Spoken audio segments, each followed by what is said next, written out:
Togo Info, le Togo à votre portée.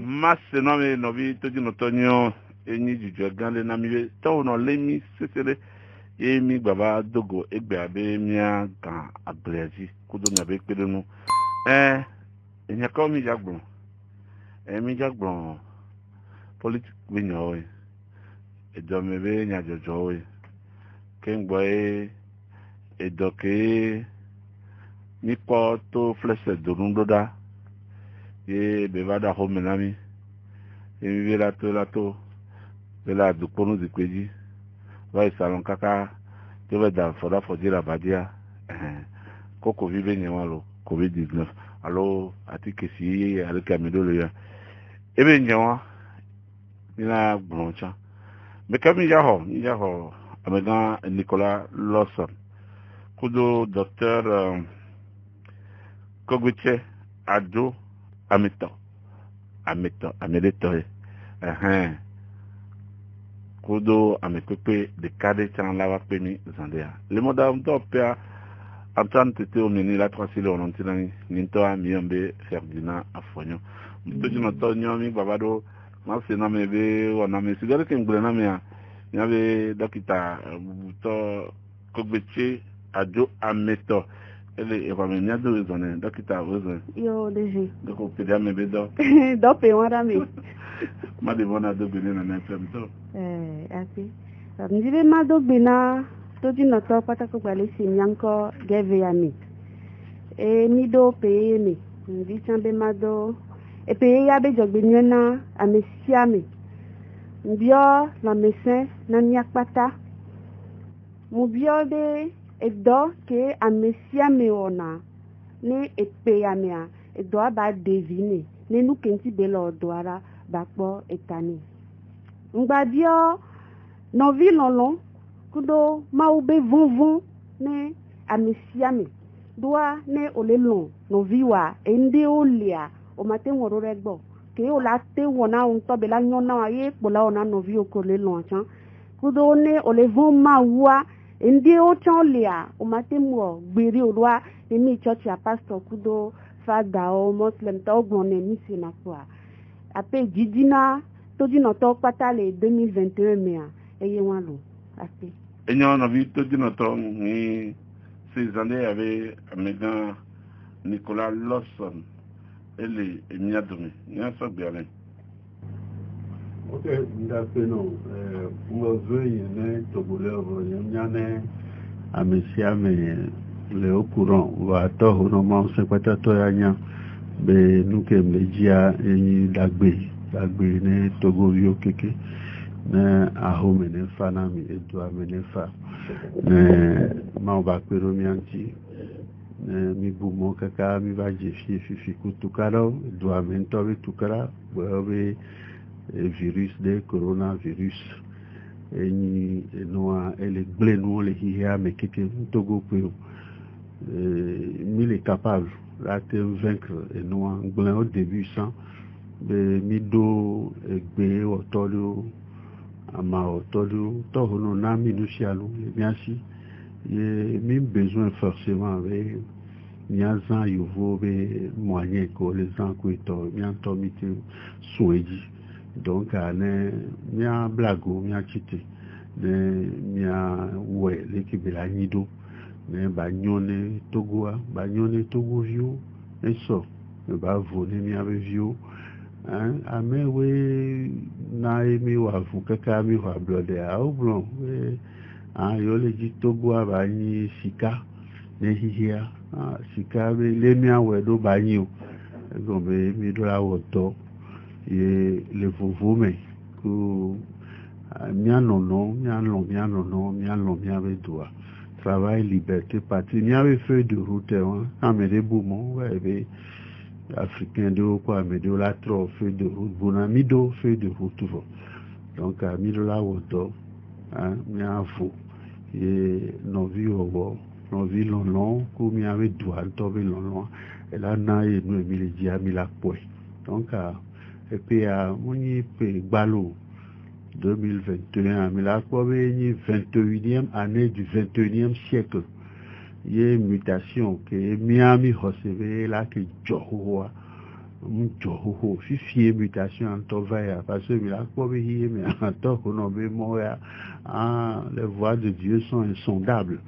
Mais au China te a Antonia no entibe China te doit Antonia kuito yovo et noa Boeing 747 yovo Airbus 380 kuito va on est obligé au bloquer Airbus 1 au bloquer nous kuito et le tourner à mon on est na home on va y tomber on va aller mais doit auto la home kuito donc a changé et doit changer véritablement et profondément.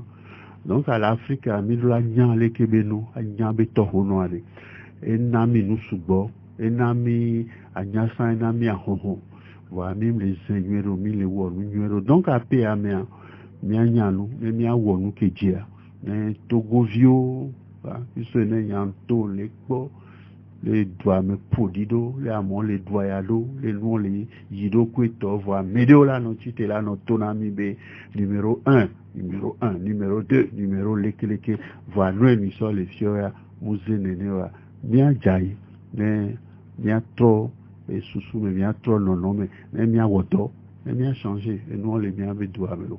Navi, tu dis notre ami, les mains, c'est non, mais on a mis bien, blambé, Amégan Nicolas Lawson de Bedassi, alors Didi Ko, les Néné et Pekemi, Mémidia. Et vraiment, je vais mettre là, et docteur Kobete Borbele.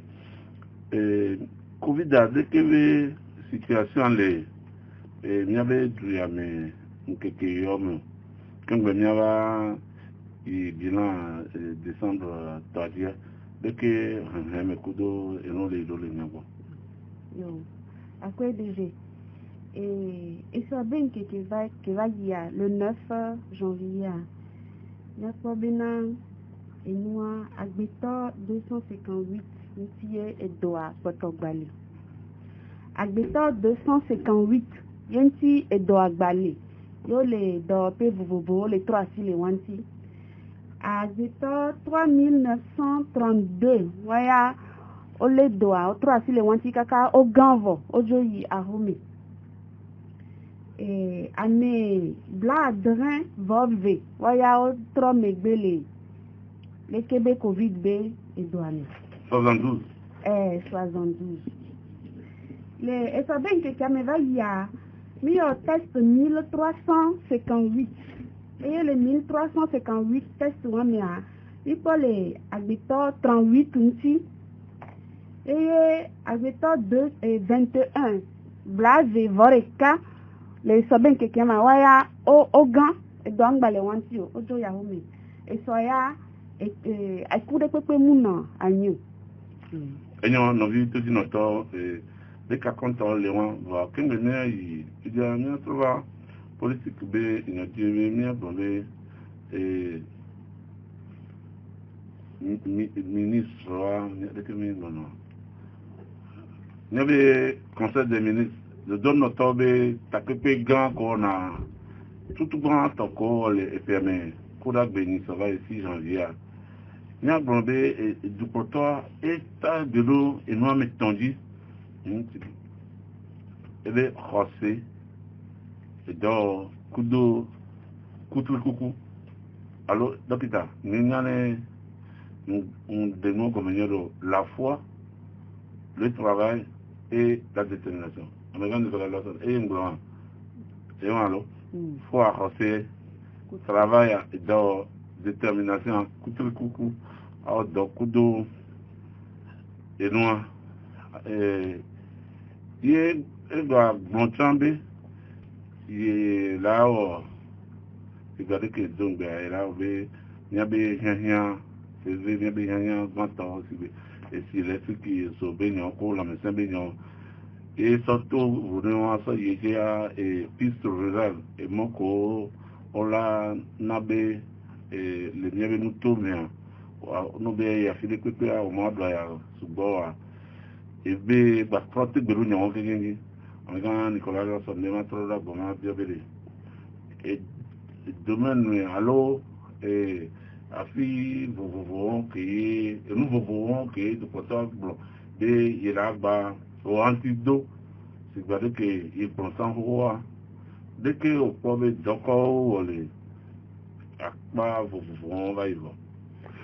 Okpɔ be de mi gba nɔ blemia nɔnɔ yo mi gba nɔ tsaka nɔ yo ne ole dɔn ɖea awɔ nu ko le gblɔ ole kɔ ɔsia. Quelle est la campagne 2003 de nous aller tout les blomber la force de la foi. Aussi bien Moussin, aussi et là non, j'ai on a été sort et noir et comment H2O oxygène hydrogène qu'on noie on a été sort aussi yini tatwa lende pemeto hono monse patato et les cap ni éternel et non do hose yo nyave to hono le ye odojiretia ola olu subo amon le satellite le lune le no tro di mars be tro do ku no ku etoya muibe abe mia wo ndi ole togoa mi matin wo mi latin we ole po voade nyano vidéo léa homme de hosio et nous coller watcham sobeu parce que c'est à foyon non les wonde vo novio les blé alors les toi faut aimer non nyano novio vo et pour nous les bianco vine et les blé nous coller ouais les chakea o mate yinko e chama yinko nenenyi hihe amewa ou Afrika mi ame boyare mim le kafuto hono manse patato ole kwe ye mi le wo n'importe quoi mi le gros n'importe quoi e ye ni mi ame problème to hono lo mi ame nyiko mi ame to hono no mi l'Africa mi no mate na mi anyigba gbogbo won le fertile kwe to anami apu mi abe océan et no Atlantique eye pe o ma po tempête ko to ouragan on le la demi ko to e le boko voami ano dasi amejo la va no loki sinono che phosphate ne acteur déchet akoda pour menami ya no video le permettre no e sogbe un sogbe donc ari e do mi le wo keke won ne mi le gbo osebenya e won mi ano fone to hono mi ano wo nu keji akoito ye naye ngronwe makpedo fo nyasigbe ti parce que enua nyasigbe ya de ma toa keja onua nkebe wona mo kado ke ya mo eso bible nam ngbo ya plusieurs reprises nke ti veut plus bible Jérusalem so bana lo so Nicolado est-ce que ntodo hosia est-ce que nous on peut poser question donc la force de la foi hosebe usia et le VVD et puis deuxième chose à ni doy c'est le travail qui crée la richesse, c'est le travail qui crée tout. Ni la woto, la blago, la woto. Ni pinton pour ce bout. Ni on vient les doyens, les CVV, non y n'aura des gars, y les fous kweto. Non il n'y a pas copio mais des gars, y les fous. Même le woto suffisamment. Même les nyano, on les peut. Donc mingba no bronou ko.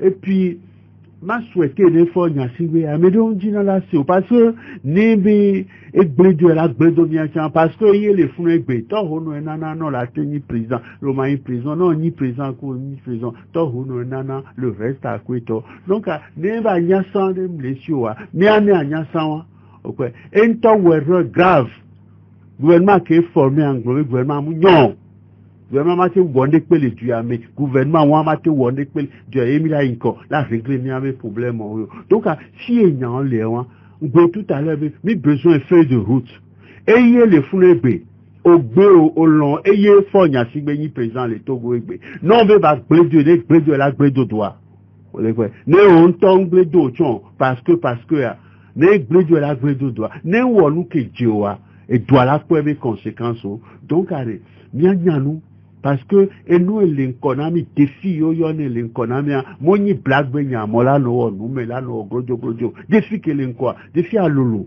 yo vont ton popo dégâts que yé et nous aller créer quoi to je suis docteur ou les nous mais quoi to ave chinois oui obele créer voici si ko va les économie virus a muté.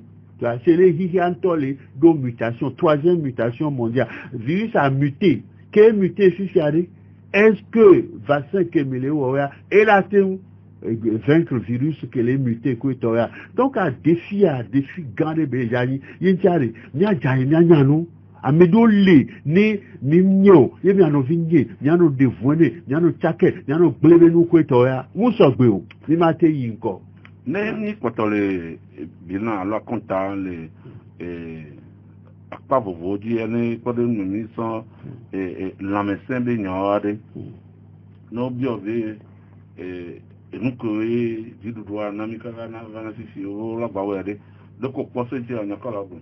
o ń pọ̀ wọ́n dé péńtọ̀ mi ṣe ẹnu àfọ̀yán o ń pọ̀ wọ́n dé pépé o parce que ẹnu èlé gbọ̀n yàrá mi ṣe àfọ̀yán yẹn tọ́ ní ntòlẹ̀ àpè họ̀mẹ̀zẹ̀rẹ̀ ká egbedo alo nua fleur do kuito le ape jardin me kuito en to la hu me tan pona gbedo kuito kunu wa be vertu ori mi a to gbo mi a mama nya gbe wo be vertu egbe wo do vertu ke ye atike chimique ke ye yovo le wo wan kuito ya o ma tin peji o le pe parce que o mélanger nando après non mélanger kakavada fieva va un effet secondaire ça veut dire les créer des gabou les lamenons et les blé nous beaucoup eto nous que mi ami so dana et nous bien be palu ko eto ati question et do le niasi gbangban hame et do le niasi o le pe donc wa be médicament noa chimique ko eto et étouffer na maladie Miami les constitue différemment. Qu'on nous mis d'ourasso car désigné. Et non, bah, nous coller non, et nous coller ou quoi, et constitué na, à béton, mais non, physiologie, quoi, kaka soyez, mais non. Donc, allez, mi ma ba no passage au vaut dopo, be brûlé, au lait, au be confinement, au be les kelekelo, au be les kelekea. Parce que sataniste, oui, les dit la hori, quand on va te voir guerre mondiale, à wa, ah oui, on soit sida amke le ouvio, et bateau les wanto agbo, on les quoi, et chikinguna, et nous en quoi, on les onumte les premiers jours, parce que toi, on les coumé. Donc, allez, nous avons un point B, amé oui, mais yoli wa politique, yoli gogo politique, allez. Mingba no wa politique, you a gbe yonovio, you a chaka yonovio, et ton bagnon, et ni opposant, quoi, on n'a rien à foutre. Togo vio be djena. Les qui Togo la nyolo la yinkodo, ye Togo viola fo. Et on a les féféné. Un tenant garé mais les foubé. Ah oui, mien bon, mien bé, et tradit thérapeute, né à monsieur mais nous qui ben ba heva. Parce que n'y a non, maman, et bon, ton et non bois, et béque non a zemene. Mais donna pour nos poumés. La veille salée, si t'as pas que t'as les glévés counois. Moulé d'oppo, jusqu'à 81 ans, 15 ans, les glévés, moulé d'oppo, les kékoutofa. Et zoan, des yang gogo zoan, un toit in ango domaine. Donc, allez, miano, zamiaba, parce que neurone que les, et nous, amiabe, cerveau, et que les youvo, chambe, cerveau, me kuito, et puis découverte, gangan, kikiwa, mais bon, oui. Parce que, au sommet, soit trois ou plus esclaves, après, on colonisé, après, on les néo-colonisé, et il n'y avait recul. Donc, on y a toa jaillé. Mingba non suivre nous comme ça, parce que, à la médo la vabe, et les créqués, non. N'est-ce pas la médecin, il a eu, et si qu'on sauve, il y a ça, et bien, là, docteur, avait bien, docteur Gomeche, Ameta. Alors, Minkawan, le docteur non ça docteur Venkoube bon la médecin be nyawade no be wa bilan victime et nous ko kakana fifi nyake wala ko ce coronavirus oh min ko la médecin en général hein. OK alors après ma bombe ma to nya do même bien nyake wa on va dire que mais là va condamner du protocole les blondés les conseil des ministres et nous cogner nous venir et donc au bébé là-bas il vite de dire il est si bien le truc qui vient pour la médecin kudo ado copé me bémon coton et la médecin bien il doit kudo pata yo dos bon yo la côté dit nous bio c'est que qui t'avait et nous quand nous quand nous vivons que y qui pour toi le kudo na yo la médecin va quoi dire n'y a pas là et on met là pour ça yo a PDG nyama gwan kwebe mi po Africa mi tinangbe vile ena bene mi a comparaison kudo yo vois l'économie souvent voit les Togo particulièrement que Covid benya va au réhabiliter centre de haut les prises en charge. Voilà, un pauvre et poto vide que il y a ça pour nous, il y a des contingents sans de référence et c'est à coin par exemple. Quand tu es fiamé bébé nyayo et ce cas que motive na fifia au sort machine de darofu machine en l'ordre kaka ko bien machine pour wale ordre on a maintenance non pepe à le voir si que 1000 les fia il y a be watro asiso et nous on vide parce que et puis aller et nous les trois et d'ailleurs les va et d'ailleurs on les on a mis ça voir fifia on va trop do bout et na ben prise en charge non là ouais nous les fifia et il y a matériel sophistiqué ko ngole na miu wa mkanji be blewa wa wala va so ye dia makpo assainissement de côté nya be mo wa e ni agoto mu liu e na be mi la po e jibe gameon pata maladie diarrhée e adame sa sera be don wa ne di to jaja e bona sugbo parce que les diaja e sia o hanade e na be e do wi va dona mi ni sortant va yakola to le katanga bezo na mefifia o pe ya divire côté assainissement e ba poto vide a assainir et doit vide so ye dia les conduits depuis un certain temps bien ko be o le concours o le recruter à mon voix dono subo ina be dokito le pepe voix o musuo gbogbo to le lome intérieur a o le nya dokito gbogbo rin même lome to chan dókítà gbali hian gbogbo re wa ajagbagba mettre dókítà do circuit amener population be prise en charge ba no nyere douane et do la nye to bane et dono sugbo wa o lava no cha o nu video ko wem do la tonti o la tento to pour la prise en charge ma no vraiment correcto donc côté en changement so ye dia par rapport na population wa et quand dio le lo vo mfu ni kondi si be kondi gan kondi de référence wo kondi wulio si be CMS wa wele à la base na CMS ni et population ne ke CMS nya prendre en charge et sugbo nu na CMS nya da tonyem le gbon ya les zones gros mia kondi on tom le cro et na bene amereta bi afite fi el obligé la zone ka fi deja kengo ko la va po et fi ko la temi donner la quoi kondi on ba rien vidéo tu penami vire que matin dans les miens dit ami de décider docteur et ne le bio docteur on venir yo qui tonton te bon venir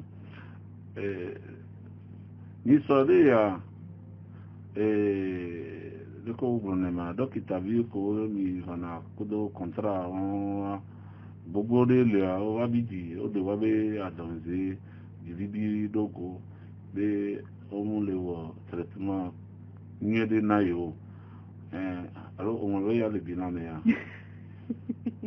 alors on le va venir moi c'est non mais année va y dormir on la va trop moi c'est non mais buna il est dormir oh déjà mumu neneo en fait à que nyam les pobo les prioritaires wa wo muglon et syndicat tant et que miton bien quelqu'un et quand les blancs veulent cesser souvent avec que on les sort et belé na et docteur on ya maji avec Nicolas Lawson notre docteur goimbe ameke nani butame kaka be abio so dume biowe wa chan ene aklodwa e do susu de ne ejoye de dume biowe mame oyizerika alo zeve ezeno yo tu kwata ba kada faire alo de tonton zeton en zeton o grade ko o do expérience sur bol le nom et un coup so le po et belele ko le sonner docteur ko do et on avait dans peu vous encore actuellement non toi TVT à nos journal voilà le ministre de la santé a signé tant qui a tant de mots, tant de trucs et tout, tu vois. Mais au pas mais il vaut mieux prévoir. Il vaut toujours mieux de prévoir. Il y a un temps vers quoi il faut non plus de 4-5 fois. Même un ministre de la santé avec un professeur Je suis depuis 1990. Et l'on a appelé journal, il m'a quoi. Va quoi. Gantone. Mais les Djimia Wo, et nous, un hôpital régional, de 5 régions, bien équipé. N'a fille, un centre de référence et d'attraction pour la sous-région et tout. Nous, là, équipé, et nous avons une clinique complète avec tous les équipements à Kwetoya, soit dossier, soit Naoya. Ça fait 3 milliards 400 millions. 3 milliards 400 millions. Nous l'avons équipé de tous les départements d'un hôpital. Et nous, Kwetoya. Je l'ai fait au Ghana. Donc, à proposer l'Équateur, et avec Fonia, et que les Canfonia, ne doit n'y avoir des. Moi, là où est opposant, alors il y a opposant, et donc, cette prévision-là fait que le coronavirus, va les au poids. Amédou Léa, on s'en fout, les miens droits d'intérêt personnel. Et il n'a mis les ingotome, il n'y a pas il n'a eu l'état foumi. Si c'est à Yovo, Dio la vava, on l'a quoi, Yovo. Parce que l'ancien premier ministre de France, un ministre de finances de Jean-Claude, mais oui, Tony Blair, premier ministre d'Angleterre, Eva n'a tout Eva on a milliard au Quito, dont nous au Quito. Mais qu'est-ce qu'il y a à nouveau? Eva Conado. Et puis nous, c'est un dégât. Je m'en fous, nous les blindés. Assumer dans tes responsabilités. Moi, je vais me top politique du Togo. Ah, bien sûr que on avait des. Les blonamia. Yen blonamia que ye mouni vrai. Olé quoi. Yen blonamia. Il doit faire de bien. Quand on va l'onamia bégaye.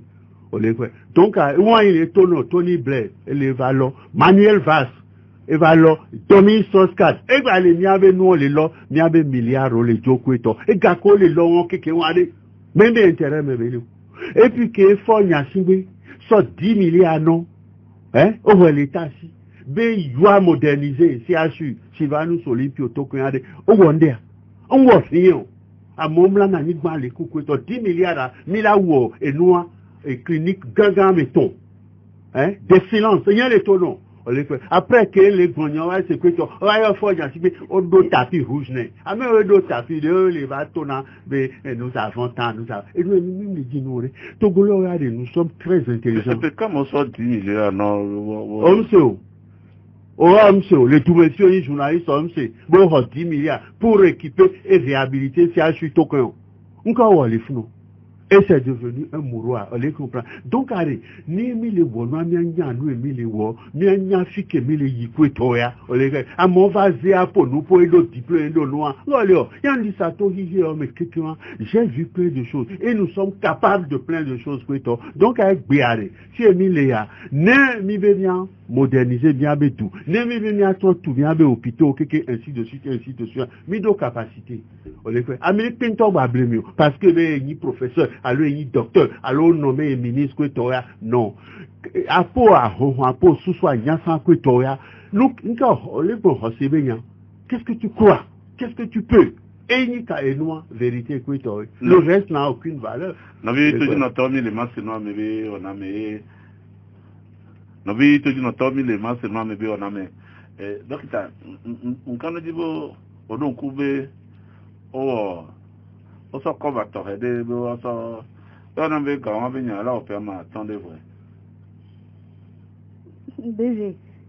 Ah non, bon, non, on donc couper, on dit, nous, on a dit, on a donc t'entendre, les Sylvain Santio, on dirait, coup de milliards, yo donc, de que pour. Même à bon temps, il y avait les blocs opératoires, auto-réhabilité, blocs où il y a une on va au yéya, mais aussi machine, ça va, et machine de l'ONB et moi et respirateur. Donc, il y a une sang, ici, et les blocs yéya, mais, et il y a bâtiment de haut, on les vêtus, et au dos, également permettre de ôter grawachando viré mais l'émission est globalement nous ébé nous gandé mais ne mi et mes vidéos en minutia, on va regarder et nous vidéos non gérées par endroit. Bien qu'on y a matin plein. Non mais tu dis notre ami le masque non mais il a de pas vu là donc comme attends bien dire on les 91 09 71 il y a donc mis le Amégan Nicolas Lawson kudo docteur Amiton.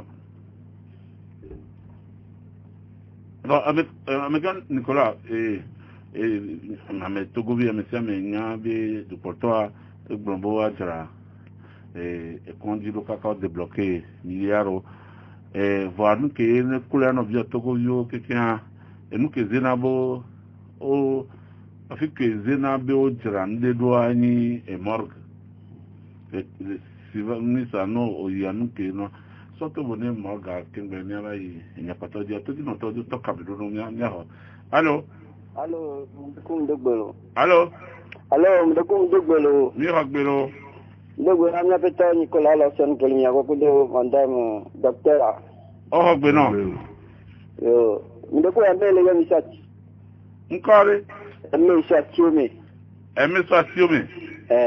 aha ya bien bien menade Ndi na sende me ni ko o de bloquer 10 milliards de na so dra conduire le CHU campus al ya bien ni so tout récemment pour le CHU campus nous ka o te dra do fi agbo o na ni yo le na mi le nya no be ni me no wa no video ni ka ni ya pa me ni ko na mi dire il de couper biadio ida on a te ko beji bidia le dia benade on va débloquer 6 milliards mais nous sommes déjà condido 6 milliards 10 milliards ah 10 milliards mais nous sommes déjà nous condido voilà nous me condia ni so pour récemment ko nyanga do condia o dran u ka o drado e ko le fuare ka o ti wolentio ela be no nya ko le funa ko trunta tamu ko no pédiatrie va voilà quand tout le monde le fou wan ka wa ko ni me 10 milliards le jabu banyo ndi no amelo enyo mi d'appel tu dis notre boule quand même allô oui allô bonsoir monsieur Apognon bonjour monsieur Apognon on avait parlé de premier 91 09 71 allô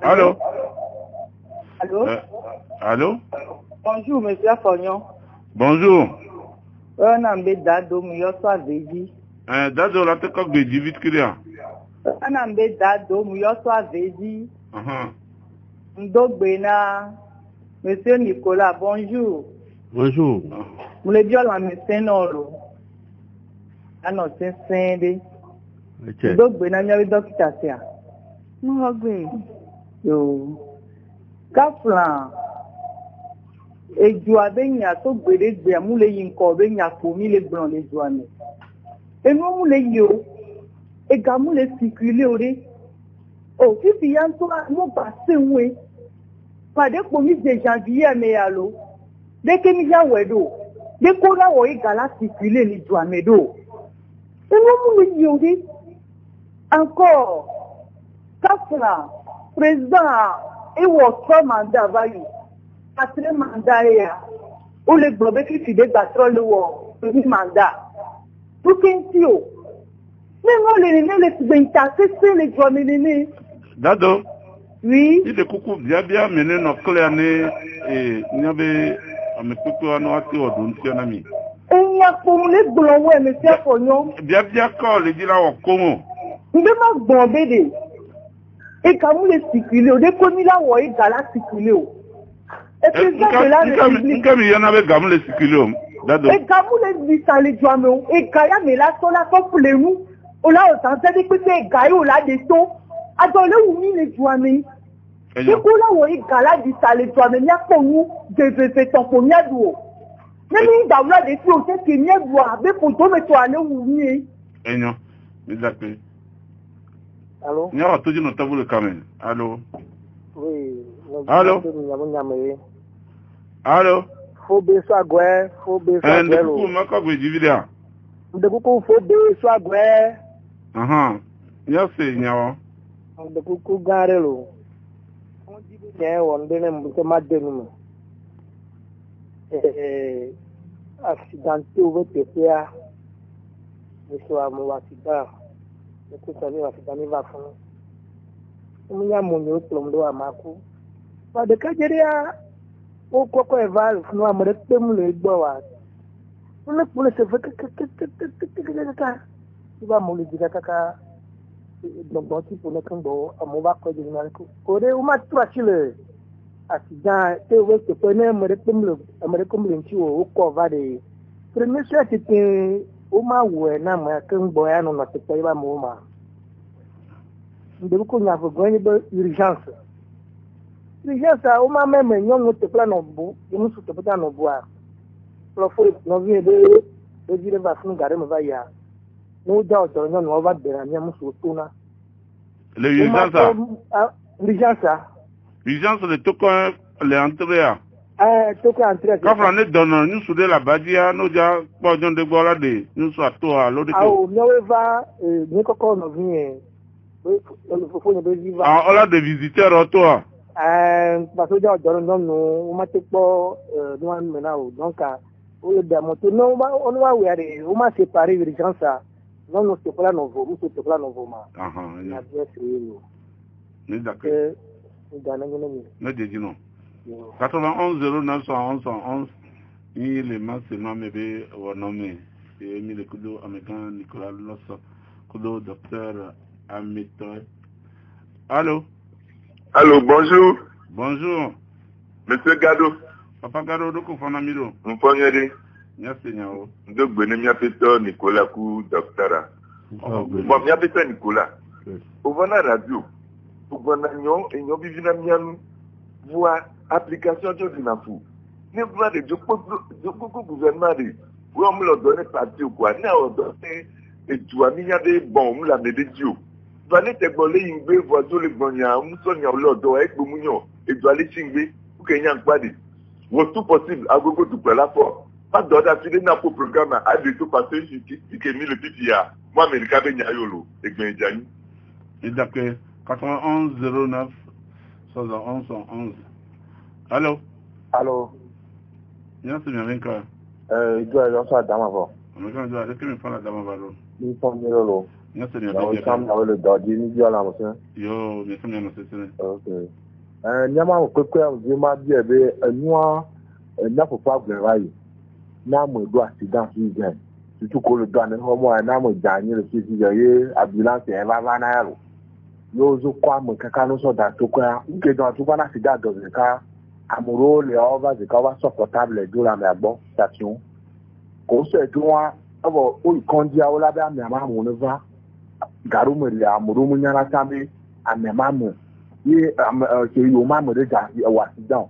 Ka donc dans la fond o se na ta mo kaka re. Ola be no ma mo va be um da ke de mo ne oro. E po kaka mbe kwa donc dale to go tonto de le to go mo to to ko andia. Ti be no morgue ko me a.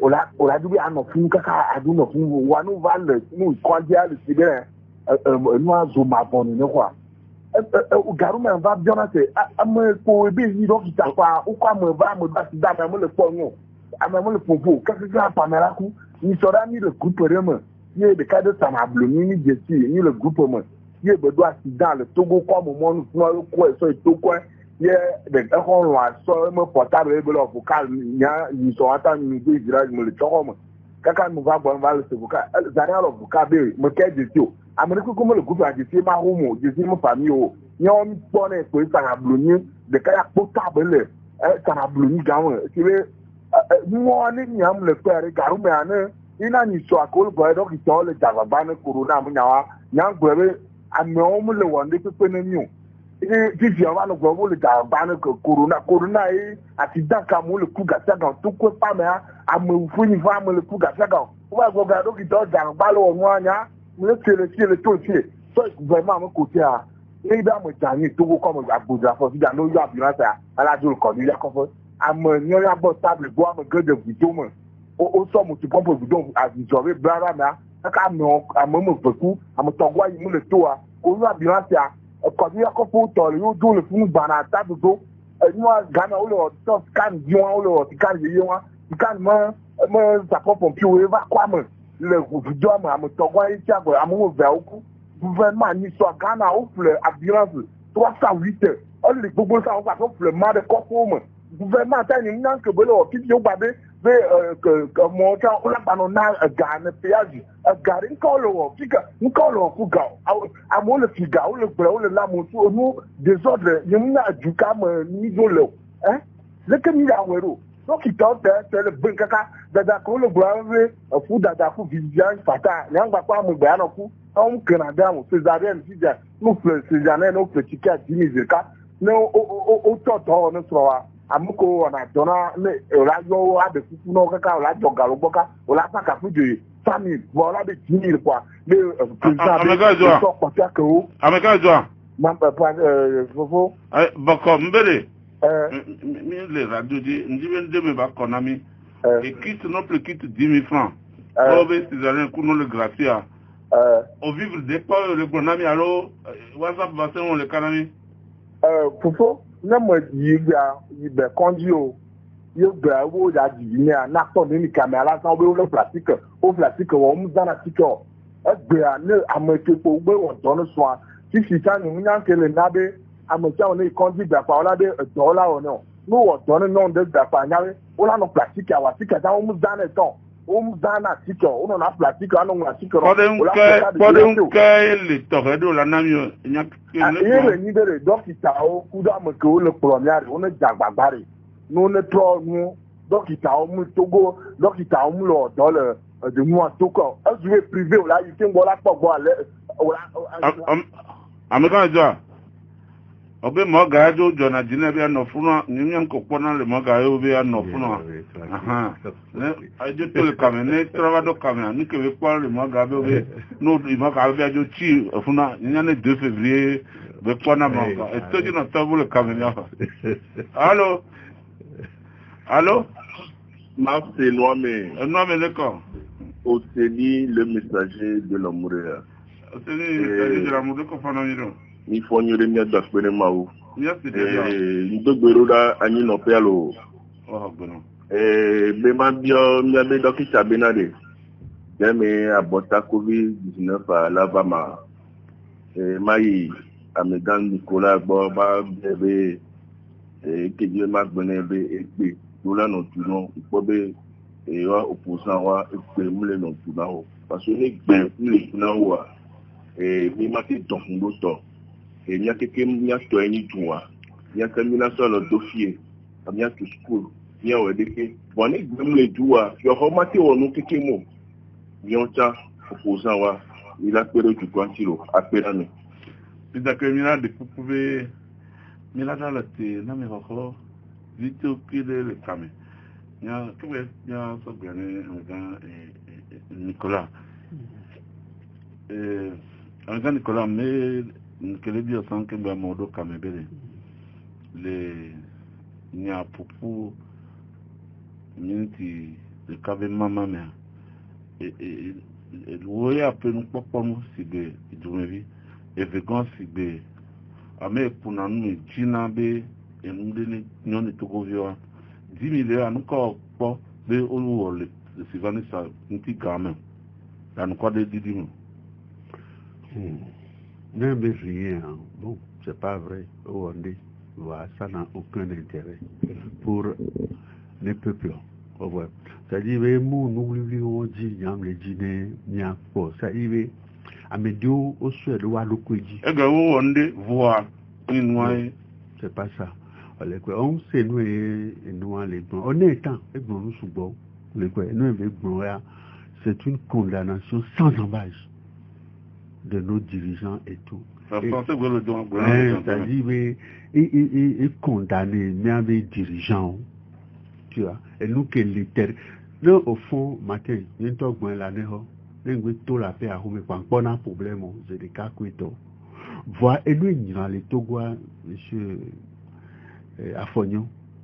Et il est venu tout à l'heure, même bien opposant, bien s'entendre, les. Qu'est-ce que nous opposons là, s'entendre?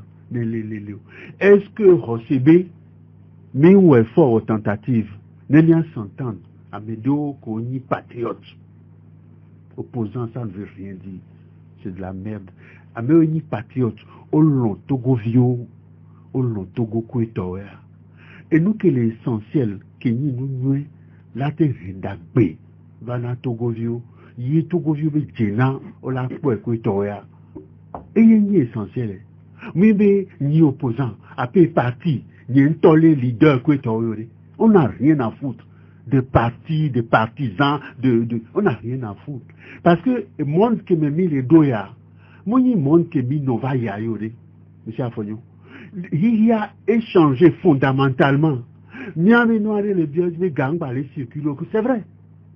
Parce que politiciens africains, j'ai l'impression que vous égaux. Quoi, wabe égoïsme kweto, et il les fait venir dans le kweto, wabe parti kweto. Pourquoi il y en avait égaux le Cameroun? Tchadja, kweto, et bien intérêt kweto, il peut ni intérêt, et d'où mes yeux. À mon fond, béa, on peut nous que to 500 avec un coup, et nous colla d'un to béa, et ni, et nous en a kweto. Mais à mes blé, et puis de là va nanya ou nous gars dans ton doing business, Togo numéro 1 kweto. Nyang pas moi béke, on nous sort. C'est vieux, c'est le cas, et encore. Si quelqu'un avait mis numéro 1 kweto, si a mis l'école, viens à l'hôpital, non, do Kabou Ebe, allo do Chamba Ebe, allo do Bassa, allo do Fike Ebe. On n'a pas misère à vue d'œil. Il y en a fait de route à y travail. D'abord, travail, liberté, patrie. Qu'il y a une conférence nationale souveraine, il y avait le bout. Il y avait Doliwabe et Katon, tout mauvais esprit qui est l'unité nationale. Il y a trop ça, il y avait salutatoire. Il y a changé, il y avait devise. Devise qui est à mon sort d'arène, travail, liberté, patrie. Monsieur Afonio, et nous, recette de Ping Tom Liu, miracle de Ping Tom Liu. Tout doit, et nous, si à nous, et d'or.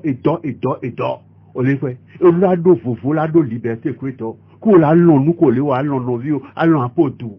Et il est temps, on l'a tout sinon, et il nous l'a non, quoi, à moi, le politique, on y opposant. Alors, on y opposant. Et ça veut dire quoi? Si tu as dit, quand on t'a dit, on y opposant, on y opposant. Nous avons opposant, quoi. Est-ce que les fédéralement, on les comprend? Est-ce que nos vignons, nos vignons, il y a encore d'où, on les fait. Donc, elle les fédérés. Michel Foyon, ça dit, mais tiens, non, pour nous. Togo, c'est un pays béni de Dieu, on les comprend.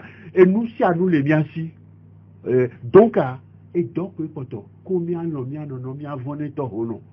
pour le reste, bla. Ah, mais non, tu Nicolas, question là, oui, on a une gouvernement. Maintenant, quand tu veux pas faire une ah, mais les Anglais avaient, et sous la siwa, n'ayant été volontaire pour ton ministre de carnet, on a mis le cas. L'Ignawada, si, n'est si ça va, fifi bien.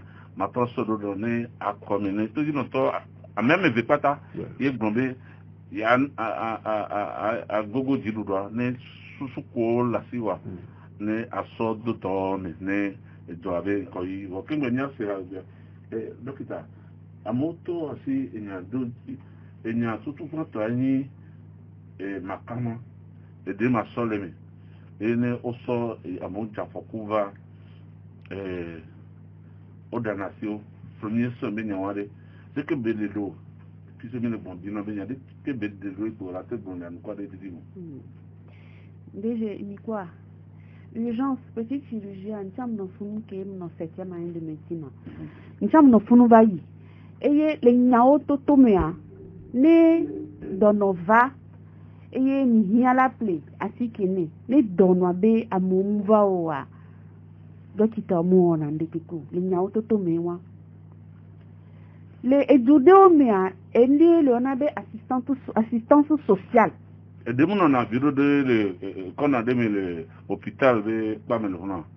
CHU, les revirés, mais les internes ont besoin de les choses. Comment quelqu'un pour y en a des gens? Et tout, et moi, voix, et donne-moi pas me voilà.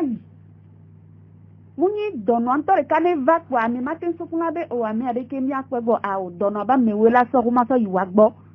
le yovo go abe système ale de telle sorte bebe amiava ne ameriku be borenti autant ni a marche de la te nonzan et nous en entendant be amoava et puis le yovo go et ne le on a be sécurité sociale et nous informatiser beni no va no gbenyanko vopo ponko po la to nonzan no kaka king bo we na me la va o la defakele e ga quel condina me voile mi go fia ne donova ye obe ya no wosone en attendant be ebe pass ebe amonu va DG igala yinge no kenya mi interne amuwepo ami ava ba me pe bo ami ahule yile ntire ke mi la o ye mpotare me a ke ba mo ba va cha de pepe muso ebe te pena molo DG kwane amesia me ke la bo bia no ne ni a vire konto bo bia so ndia la yinge no hwiu vo a ola gon cha be na omuwe nwedu novi tuji no tomio se habea eyo me maxi no me novi tuji no tomi kwetore maxi no me be wona me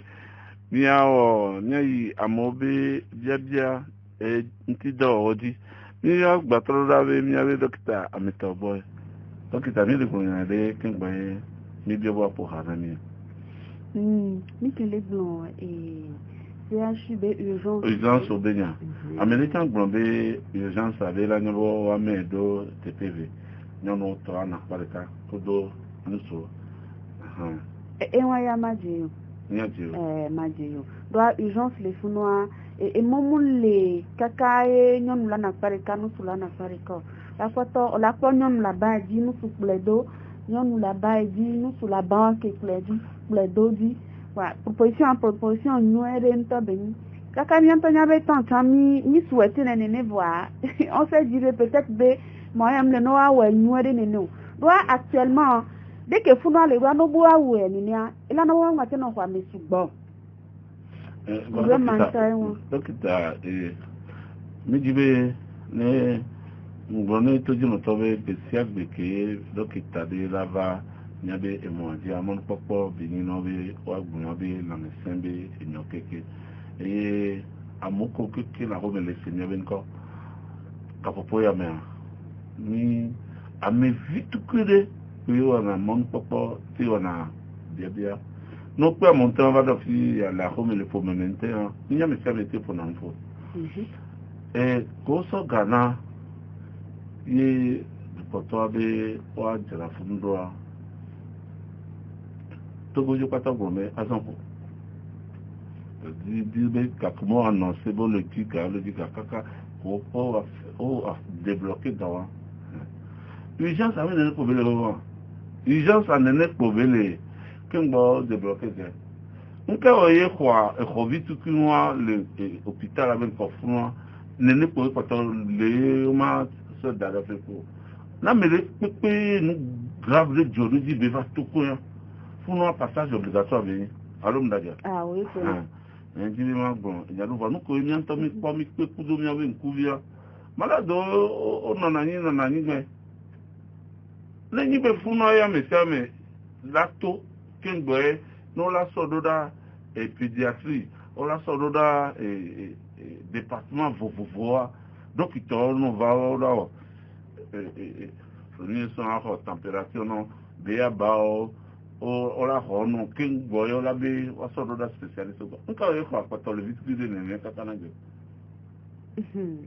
DG on te donne on te na me tout yenza ko nya to me anye ya nyi munyo egbe obe covid le mi bo be covid le ni bo nya ne gagba me ba ko covid le if ya covid le no monti o yo no personne asymptomatique alors mi en français avec la cogne de bela le tirable la cola de que alors qu'on a non de que voir et dans l'inti et on n'est pas mo no boro covid qui on mais abattu d'inco non et moi que l'autre demain ni ne soumettre à cantation il y a mon bit avec commissaire mo do funale et que covid da va kakana sia au moins surtout la trop urgence à la ici alors ça et bâtiment bo akpe alors ta fatana ni antami bo le docteur mais on de na mauvais nyama susu ko alors population be ko on be nyama ko de wa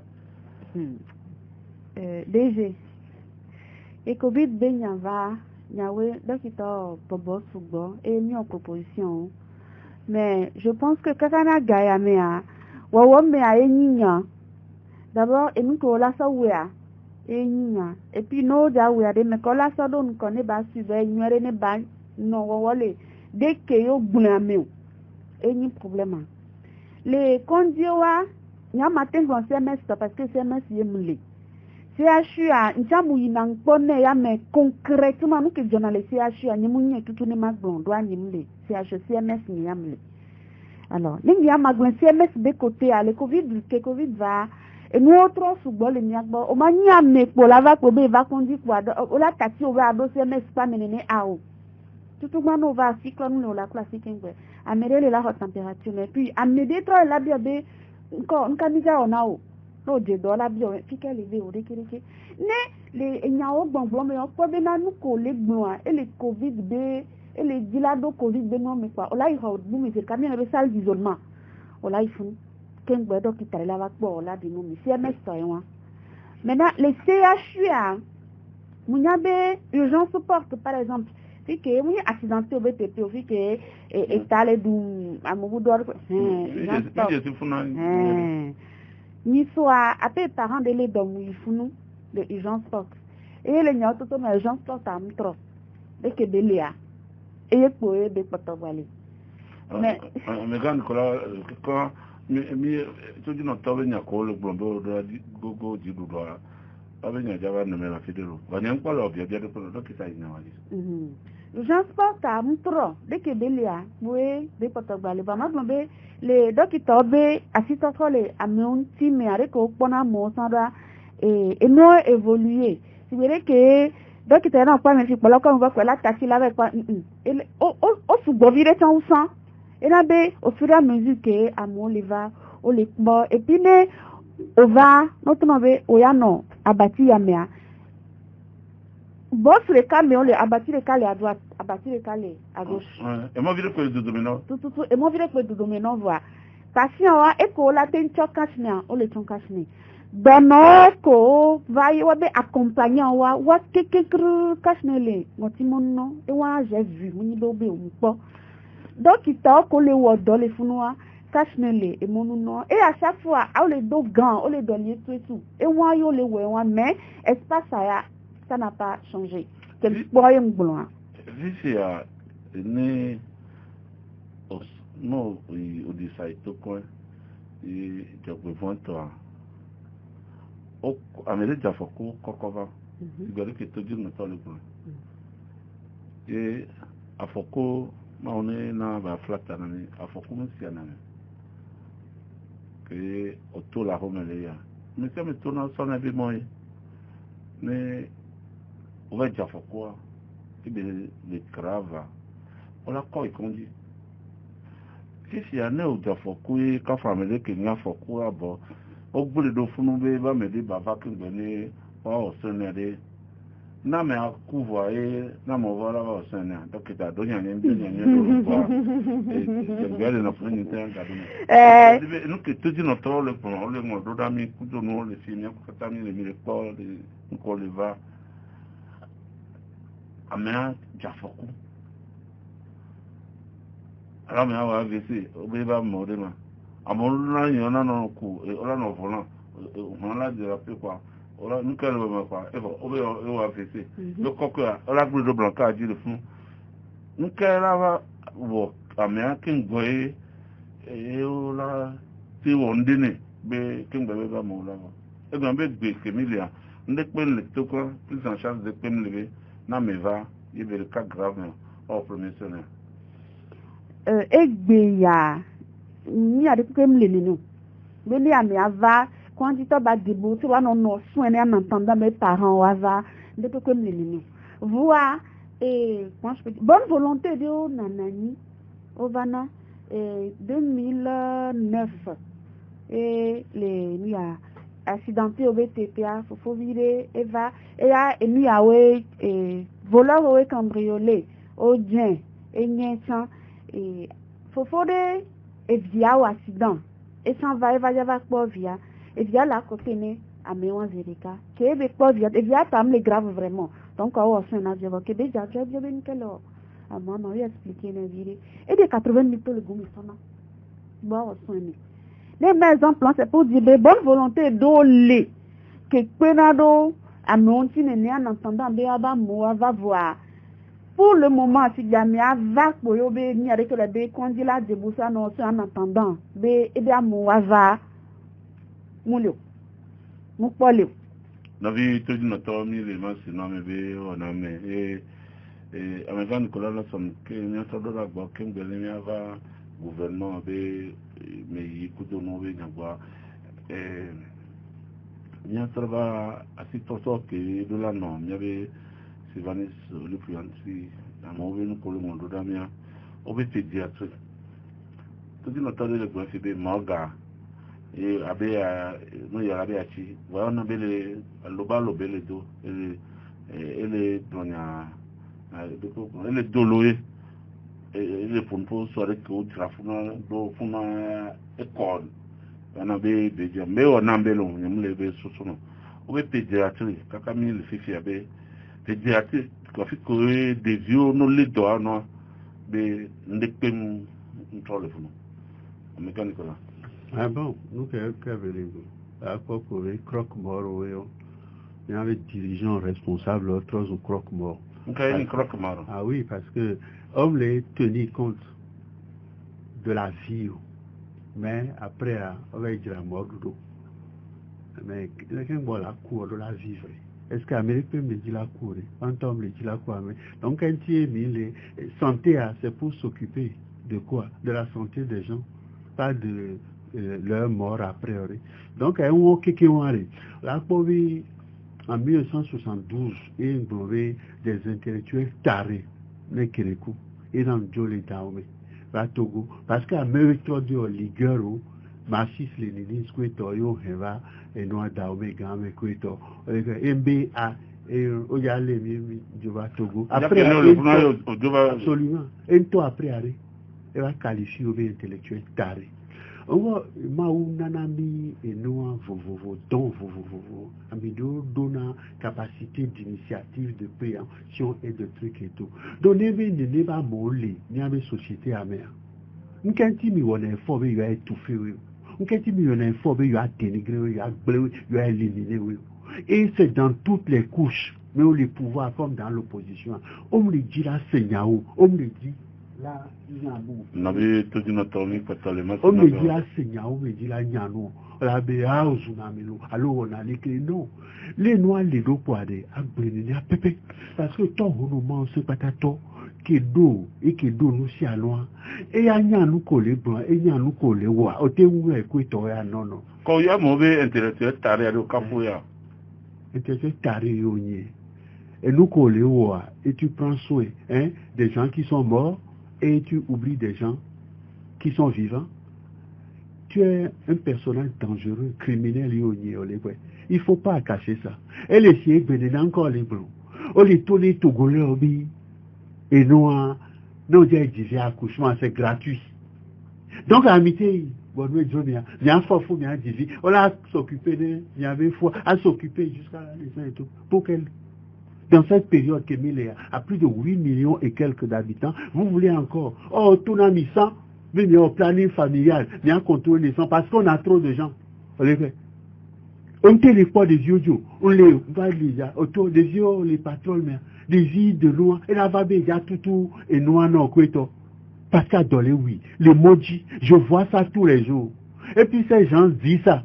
J'ai dit des yeux avec nos maudits, on dit ça, avec Yoli, on noir, quoi, donc, un intellectuel taré, responsable, dégénéré, oui, et dans la bonne, les réalité, elle est cruelle, on les comprend, elle les fout, ils les portent tous les jours. À moi, il y a si gamme, il y a des scores, les sanoués, bien. Et ce qui va, il y a des manants, oui, on s'en a, il y a des mamans, là, là, voilà ça, il y en a, mais, on avait vu, bien, on va d'autres possibilités. Ah, mais non, il y en a, mais il y avait président. Mingale Sandi Kuri, Asiame Woli Kreke, et nous, Chile, Amejova, Romia, Tepe, Okeke, Woli Kreke, Kuito. Voilà, les quoi. Wa me webe yoni responsable les quoi.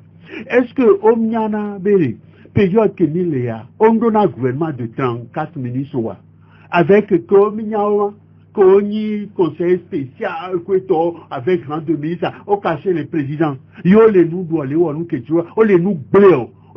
Ça dit que les reliques du 20e siècle, mais du 21e siècle, on est vers potin, on les voit. À mon les blés, nous les dieux, à mon les niens, on va faire, il y a cinq pays à demain. Mais là, que zone, et nous, zone offshore financière, les Togo 2000, et Béola, pour des milliards là, nous couler. On saboté. À moi, depuis presque 50 ans, sinon plus ça. Et quand on les fout, si c'est et les noirs, et noirs quoi, comment on appelle, il y a des noirs qui n'ont pas médaille, quoi, on a, améliore quand on les présidents, ça les fout.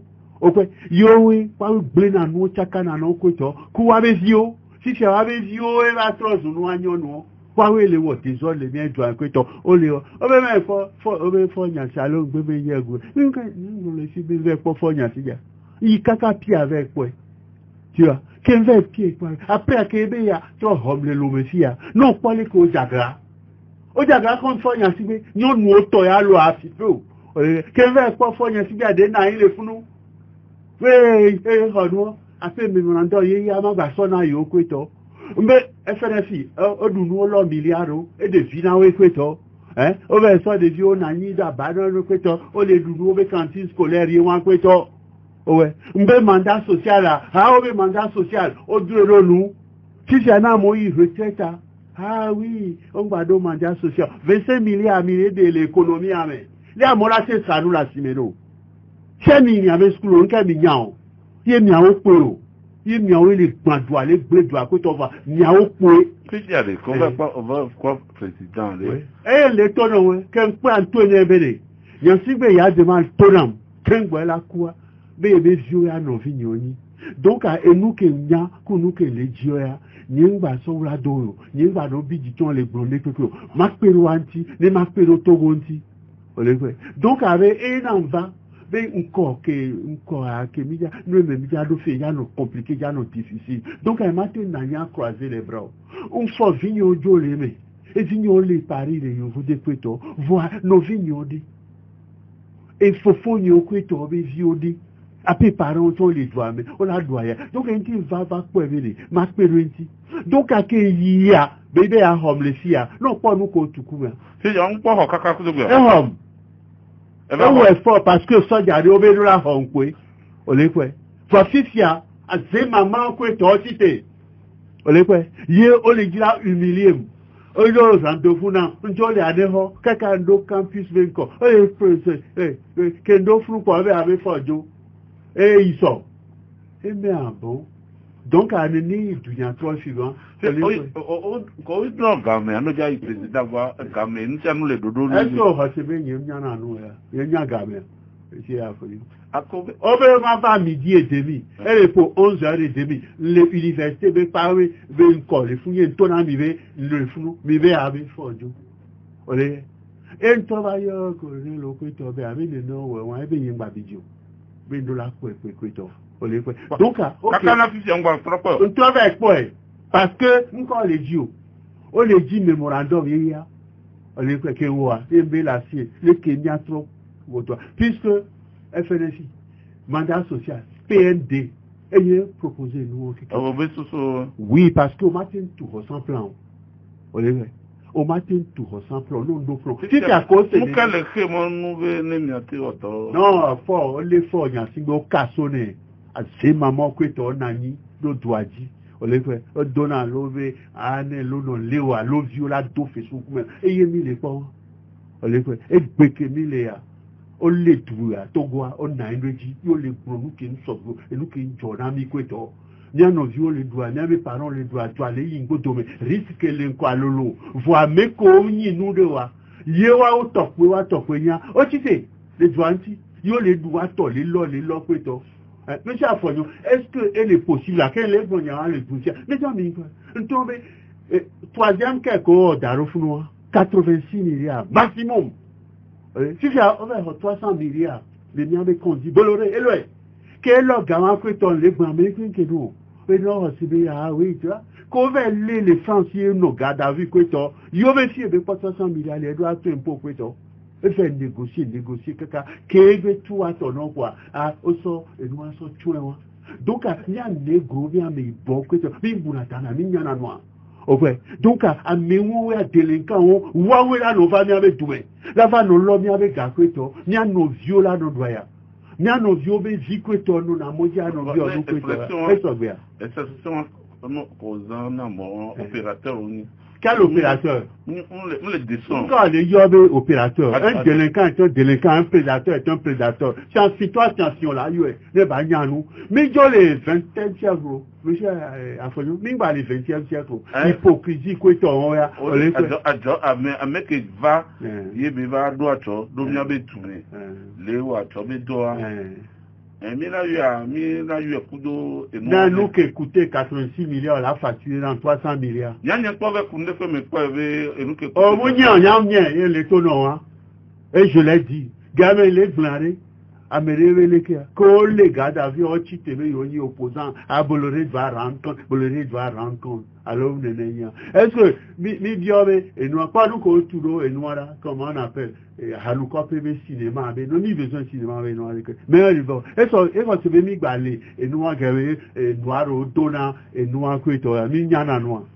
Donc, les tout, monsieur Affolou, il y a des, et noir, politiciens, quoi, Wanyanou, Wajaye, au point, ne Ombano Sami, Oli Sami, à vil prix, ne délinquant, un sexuel que va faire au volant. Alors, il y a des milliards de gens qui Fabien, nous vions les postes 500, c'est la zone. Nous, les jeunes, il y a il y a une vivre, c'est là.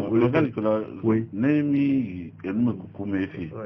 Parmi la preuve, effectivement, 310 milliards, Bolloré, quand tu dis Togo et Bétolé. Il faut non, c'est le collègue. Et nous, les tonnants à des assez, mais monsieur Affolou. Eh bien, 300 milliards, mais on veut sortir à Djenker. Dans les tonnants, on fait estimer par Singapourien, parce qu'au port, on a donc à Shapiro. Et il président de la grande synagogue de Jérusalem, et tout. Ouais, nous, et Singapour, nous, ainsi de suite, parce que ce sont des gens qui veulent travailler.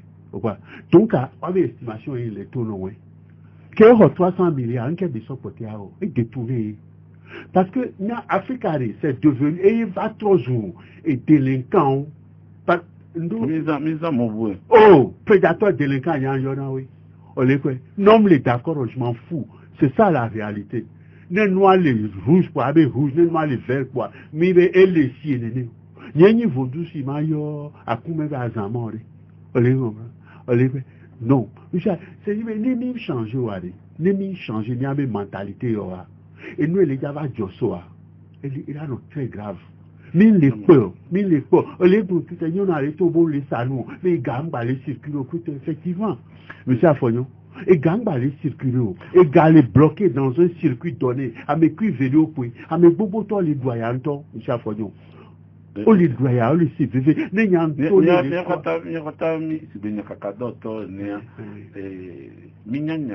alors, et on y avait un d'autres qui veut afficher les livres.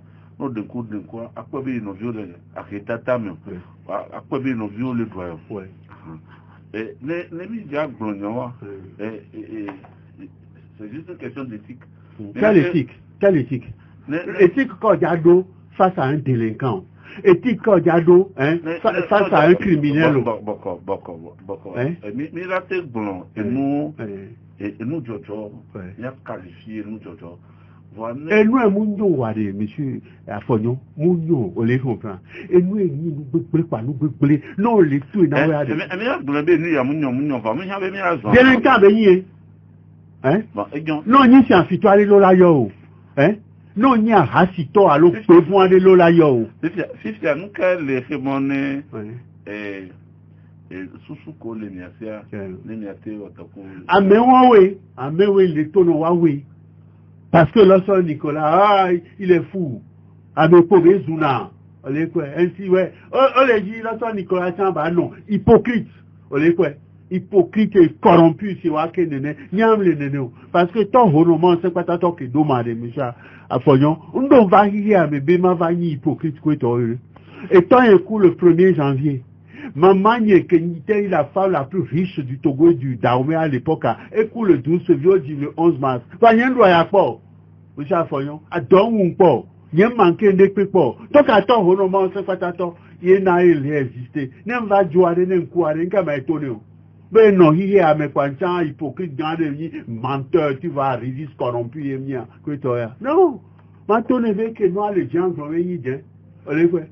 Quel point avec Jean, quoi, Jean, béni, quoi, et non, le dimado, gouvernement, même, à Béo, quelqu'un, on les fait. Et gestion, en tant que gestion, et faut y en signer. N'aime pas aider, faut y en signer. Ou faut y en signer, même aider, et doit même aider. On les voit. N'y a tout, nous, qui nous, en est Togo, vieux, à fond, n'y a encore. Au point, elle est appelée agenda de l'avenir, vision 2025. On les voit. Donc, aussi, nous, on a dit, fata. Nous, dans cette période-là, est-ce qu'on est capable d'atteindre pour dire? Donc, alors, nous, quoi qu'on a, nous, la dit, fata. Pas du tout. C'est-à-dire, il faut être ignorant. Il y a illettré arriéré pour estimer ça. Les gens ont dit, fata, ils ont déjà son corps radio. Les vieux, on a nos hommes à 100, à 150. Les vieux, on a nos noirs, ah oui. Et nous, il faut faire la part des choses. Et il n'y a pas le blanc. Et nous sommes au bon années FIB, au planning familial. Au portolé, au planning familial, kaka naigbe. Au portolé, on va dire,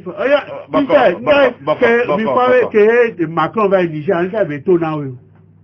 Vous avez une mentalité, elle est tout à des noirs traités. Parce qu'ils sont des sauvages. Est-ce qu'il y a dans cette période, on a dit vite, on a dit vite, on a dit vite, on le bon véné. Est-ce qu'on a dit vieux là d'assis, bah non, mon dieu, pas vrai, non, vieux, nous, on le bon véné. Non, là, dit vieux, des mots de mai.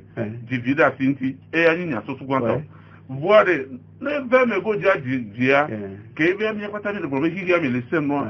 Dit, nous doit se donner, il y a peu de monde. N'importe quoi. Monsieur Afognon, n'importe quoi. C'est-à-dire,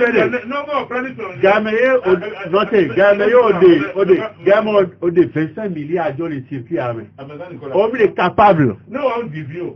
On dit vieux. Oui. Quand on dit la fille. Et vieux la fille.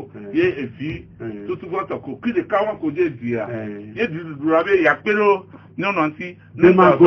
Démagogie, arriération, et on les comprend. C'est-à-dire, la planification. Oh, ouais, bada. Oh, bada. Oh, qu'est-ce que ça veut dire ça? Pourquoi elle est appelée vision de la vie vis-à-vis de ça? Mais, il y a en 2003, dans quelles circonstances et à quelles conditions? Circonstances qu'elle me y est, a aidé. Parce que, est-ce que les Togofiers ici, on les font que on les paye à Médéo. À Médéo, les paye où aller. À Médéo, oui, mais par exemple, non, mais on a une école primaire gratuite. On les fait, on les rend gratuites. Et nous, dans le public, il est capable. Est-ce que il est compensé dans le secteur privé? École noire et privée, est-ce que il est dans le non, pas du tout. L'égalité des enfants de la République. Et on les fait. Et avantage qu'on doit d'entendre lui, non? Et à Nicolas, alors, ça nous va sortir sur Harvey School. Sur Harvey School, qui a les 130, 150, les noirs classes. Et puis, les pauvres vers les bureaux, et nous, gommons, ma soeur vient de la France. Je vais ça de là. Ne fifi, ne va payer compensation en école privée. Ne augmenter de meilleures conditions, les fous. M'a complété. Je vais compléter. C'est ça la justice, l'égalité. Donc on va se plaindre. Se plaindre. On n'a pas le droit d'adapter à améliorer vie, d'aller, et puis à nous aider à améliorer vie. Non, mais tu dis c'est du n'importe quoi, monsieur Affolio. Il y avait européen et Kourake Vaya et apôtre Kokou Gabriel au Dokodone et on est retrivé Kodo retrivé 12 mois retrivé à Mewa et la Manoka, pardon, avec ceci, à l'Omiwa. 12 mois, dont 10 avec sursis. Il y avait Maoba, mais béni au Ogbonbe et Jacob, trouble aggravé à l'autre public.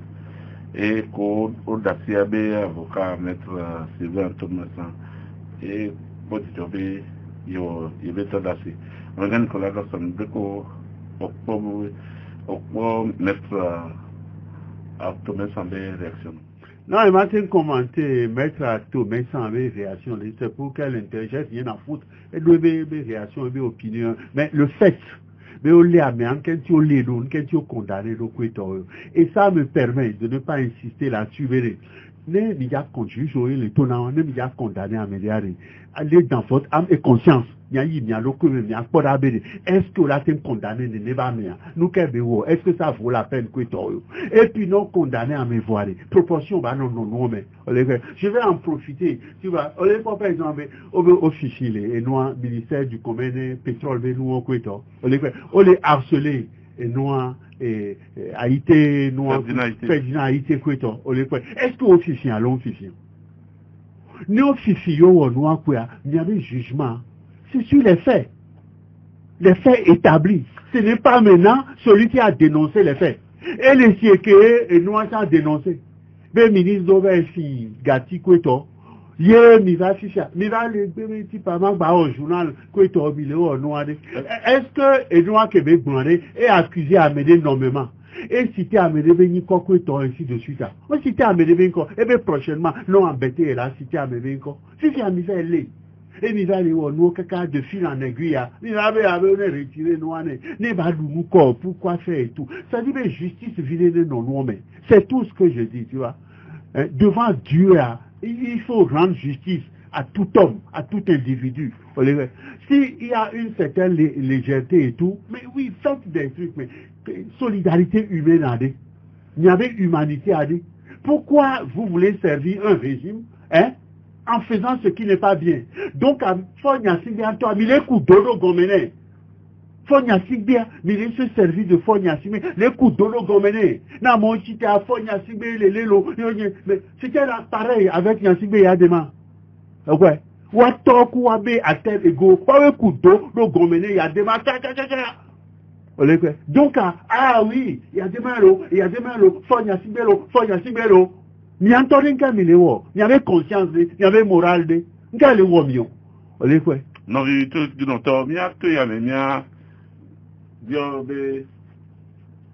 y a Koufeu, Nani, et Pébé Kamebaï.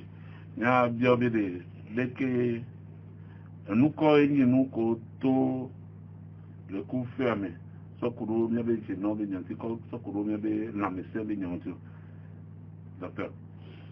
Yo, déjà. Mais ma comparaison particulière, les avant couvre-feu, après couvre-feu, au cours du couvre-feu.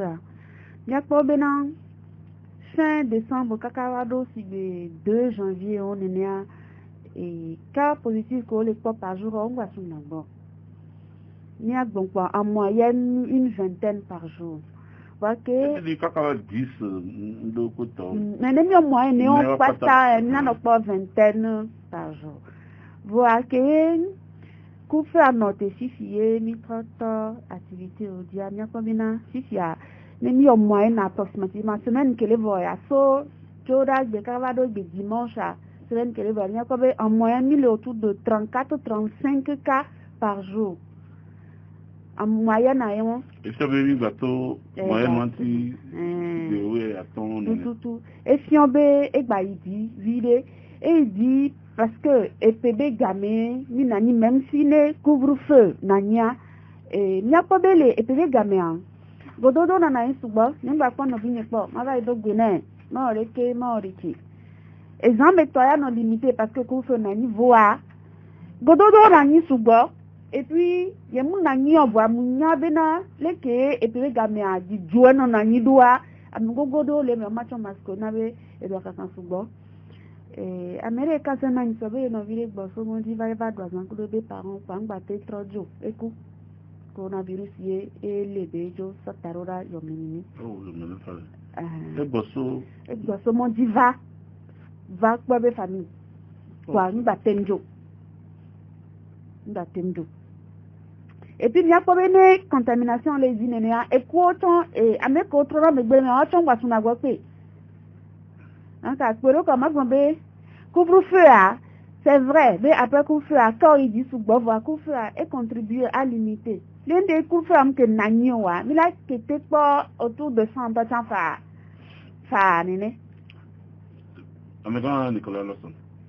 Ouais, au point de nous il y a bon mais couvre-feu ben gaméchan ni amo rano doko sino o de disibe ni be pantabon o to adekijo de que o puedo on qui a commenté opinion la quoi on a commenté quoi opinion le Gabon ça dit et nous que les penser on nous que les hosser on kwito les ntono sami nyama ntone lesi mama nya ezekwe no na egbekwe no na zemene bekuna no na kwito newa mesanvi ja mesanvi aha le e wa fi wa sa vida akwa yempa beli dopo kaka ntono be 80 njole gbo kwito parce que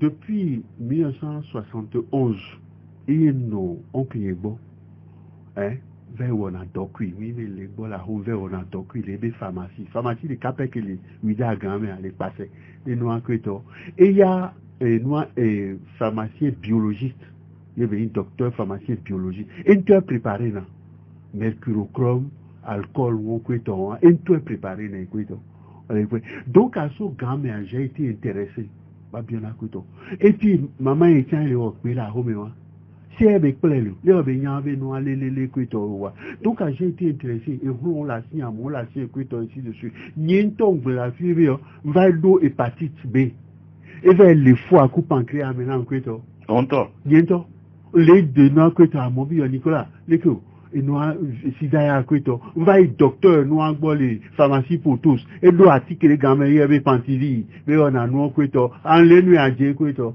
ouais et va être type de directeur d'école de les Oragbo. Il veut présenter les olé di koué. Ngeyo, il veut aller le président famille. Et pour y prendre des bon, au sort et bena on nous en vers d'agréa 3-4 fois en nuit pendant il 23 ya. Docteur il dit jibe. Nkanti nous que ouais ma gloma mais obéma au régime, obé yin pas dunu yin pas le yin ouais. Et toi, non, vous êtes un imposteur. Et j'étais tout imposteur. Et bien, vous n'avez plus la maladie. Qu'est-ce qui s'est passé? Ben, je ne sais pas. Donc, il travaille le but de l'eau. Et le but de l'eau. Parce que, il y a un wonde, il y a un ponde, il y a un communiqué. Il y a un communiqué. Pourquoi m'a communiqué? Bien sûr, il y a un nous.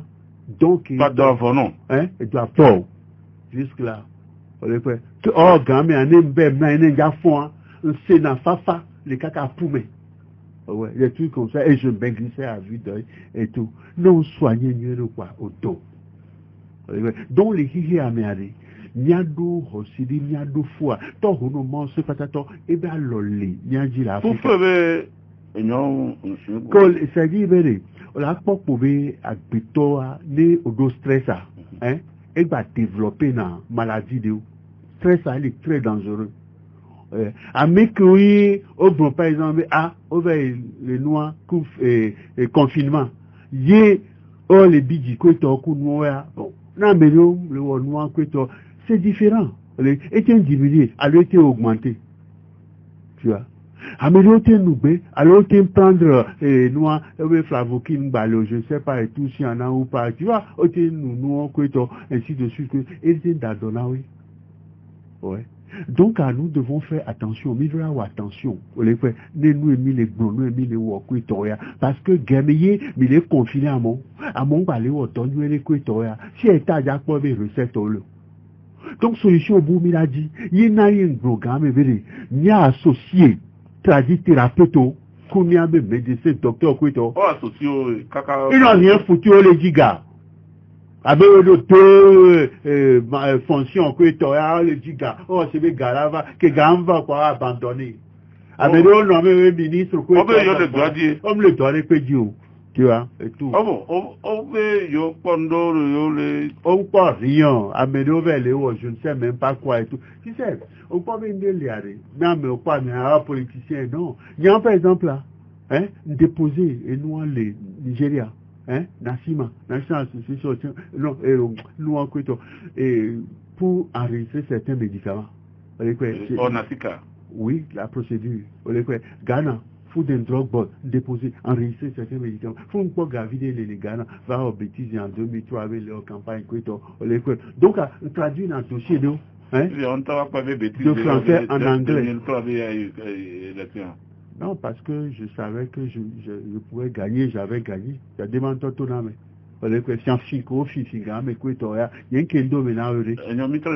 Voilà, c'est tout. Donc, allez, j'ai enregistré des médicaments. Et, les filles et filles, c'est au ministère de la Santé, nous donnons autorisation pour être un grossiste en pharmacie. J'ai travaillé avec plusieurs laboratoires en Belgique, en Bulgarie, en Allemagne. Donc, à nous, qu'on les voit, non. Il faut les véritables thérapeutes et on en a. On en a beaucoup. Que nous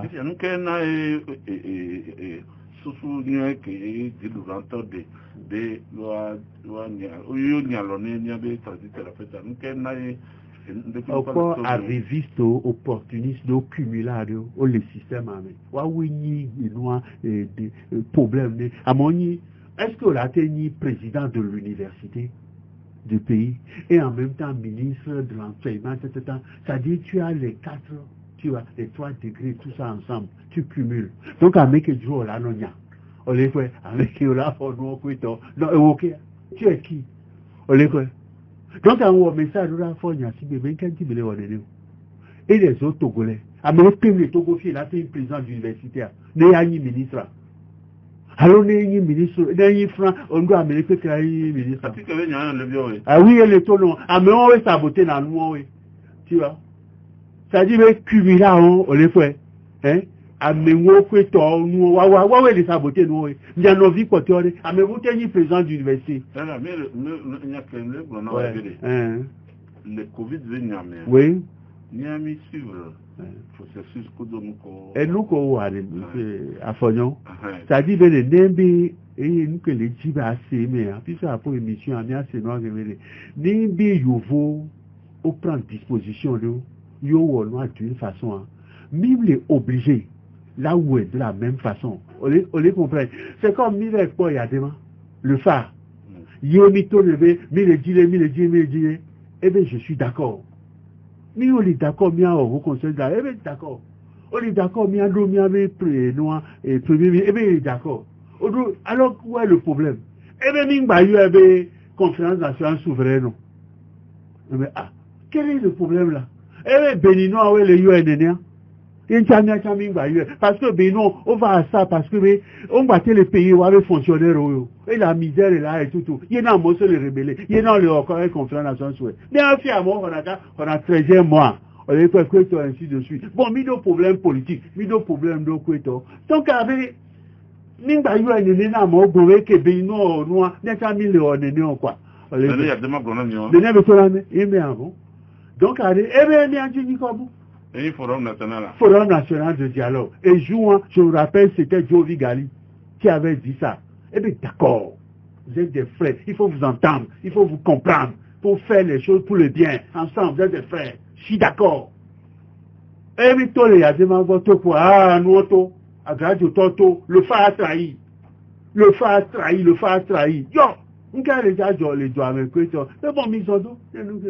Oh, les nous, les le pot y vit quand on devait foler ou bien pas bien le dit les milliers il a fait échouer du ya mais à s'opposer là mais toi il est discuté ne mi discuter allez ne be et noir et bien en concession parce que il est tombé que mon go il va assurer une sécurité coton bien il est d'accord gouvernement jambe nous d'accord donc à bien tombé yo le et noir et compromis donc à yo va aller dire ne ba ni ne mais armée, coup, police, que toi, ce sont nos frères. Bien nos vieux que toi. On va assurer bien la sécurité. Ouais, assurer bien la sécurité. On les peut voir, mais retransmission à la télévision, mais il y a la sécurité. Et il y a on discutait, c'était tout long.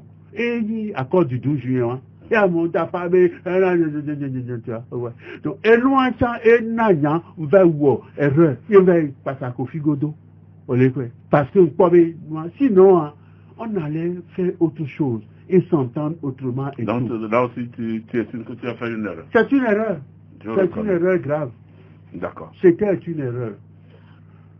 Ndiobe, pendant qu'on veut doit, on apprécie, on te, nam, et d'autres, on y a demandé tout de notre tobe, et gamin, si tu reviens ici, et tout de notre souvent, le biobe, et mesure d'eau qu'on prend, à Zambé gamin. Qu'on va même les gombe, même n'y a pas, et gombe, il y a des gens qui gassent gamin. Le pas moi reporter ma vie. Et on va faire comme y aller jusqu'au 3 janvier. Après 3 janvier, à Bohou. Je l'ai fait au Mouké, je l'ai fait. Mais souvent, le Gombe, on a trop peur de dormir. Et vite, à des quais, à mon anon pour. On a volé pas. Coup de télévision, vu qu'on n'a pas de mots. On a beaucoup de mots. Dodo, on a des filles millénaires d'eau. Je vois que déjà. Et Mina Kwabe, coronavirus, Benyari.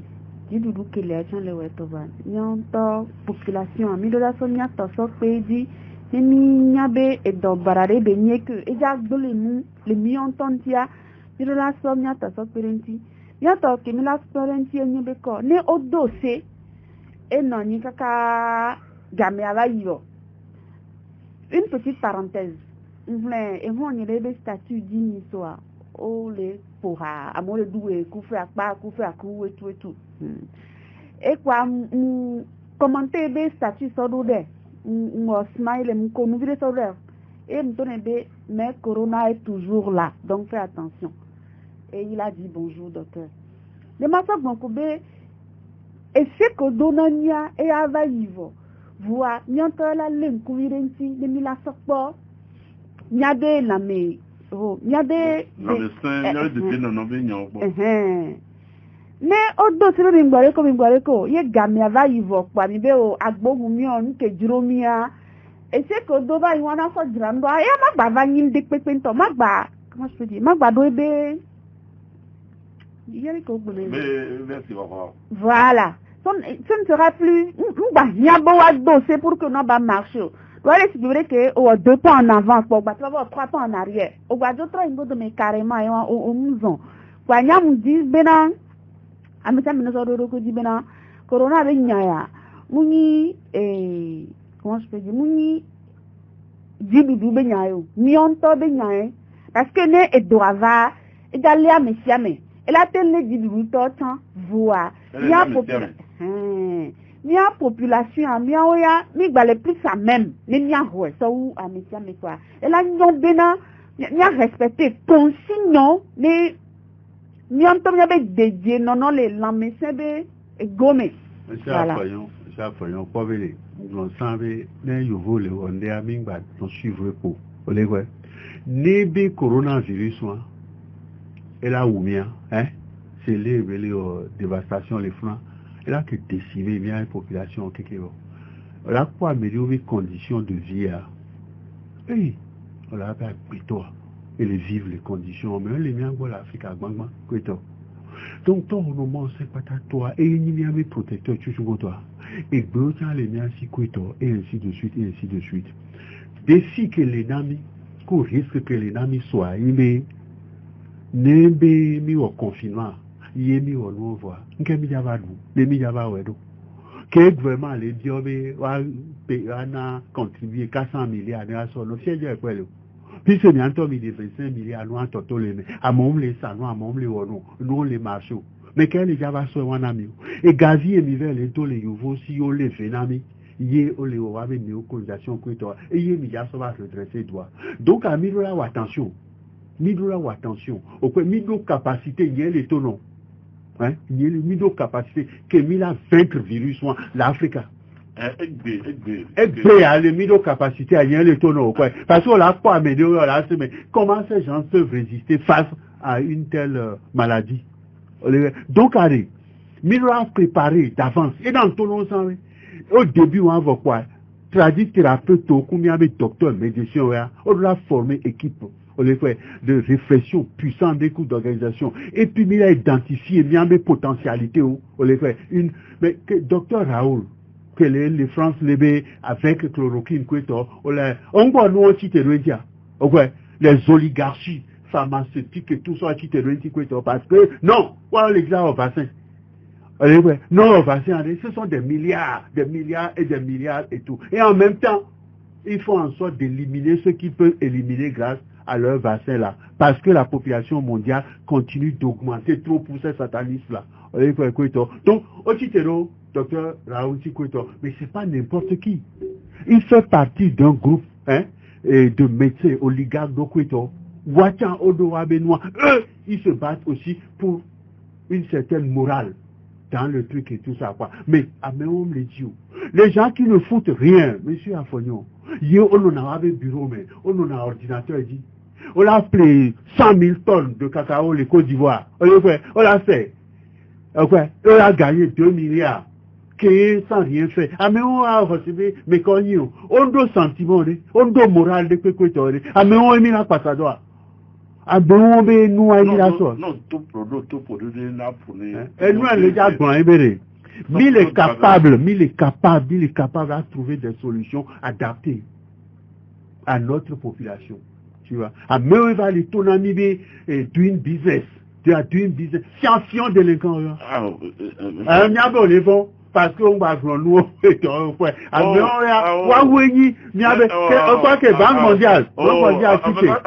Banque mondiale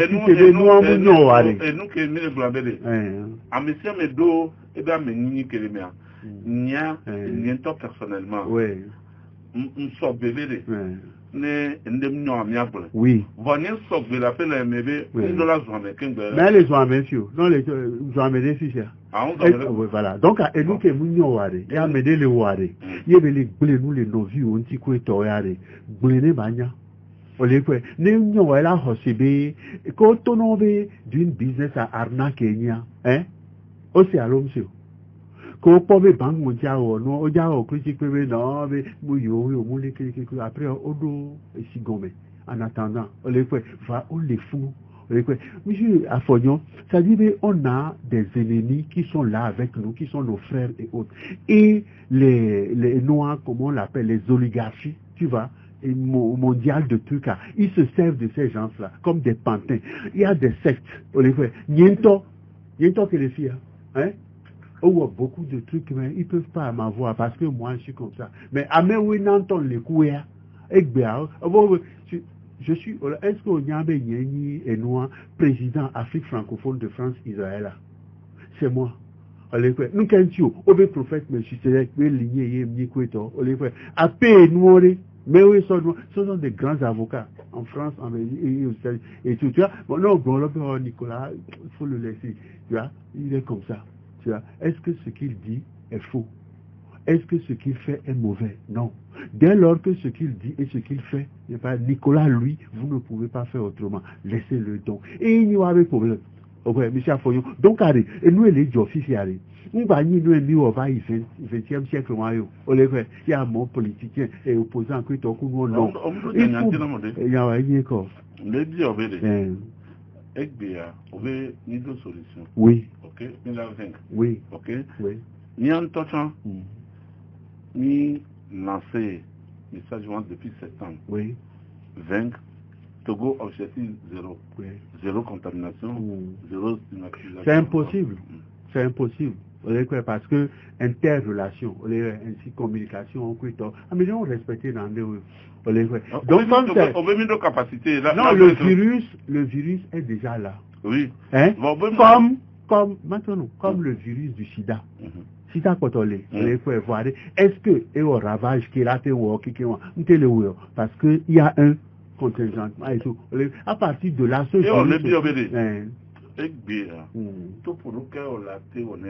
parce que mesure qu'on les préconise, mesure au mounion. Et quand les préconise? Bon, moi, d'abord, je commence parce que quand on l'a avancé, il faudrait contenir, tu vois, le truc. Donc, à partir de cet instant, nous savons aujourd'hui à peu près la capacité de ce virus et tout. Mais en est, au fond, il y a un siozo,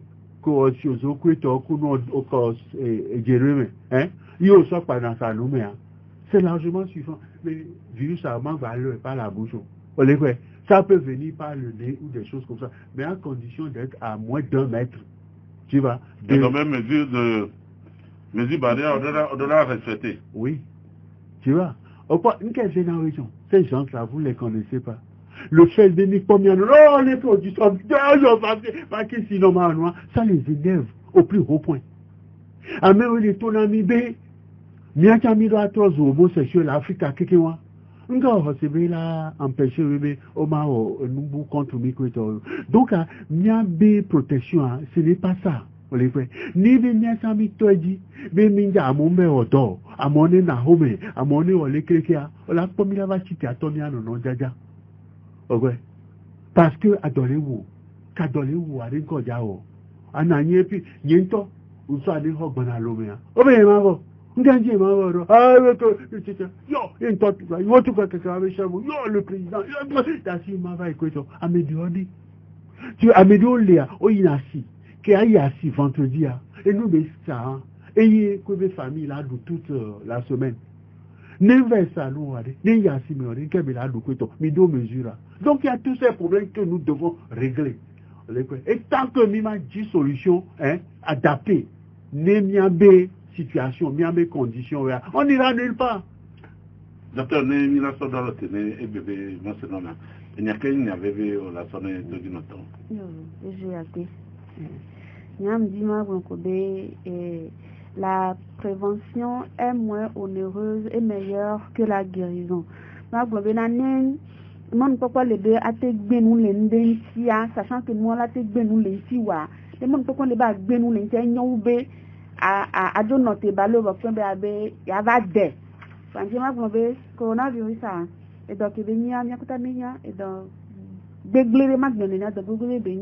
et moi quand dit les bébés na les x personnes là et la galo et la quoi lo voilà nous pour bien pas se protéger ni mingalo kudo et 1700 et des formes mutantes de fifi et trop vide il y a déjà pas bien non respecter mesures barrières à dévirer mais forme qui est trop vide ou en tant que doit rumia go baba angrasi que ni pok pe de toi changi voni ne lo après. Nous appelons docteur Kogbeche Adjo Ameto. Kudo Amegan Nicolas Lawson qui va nous donner des noms maintenant.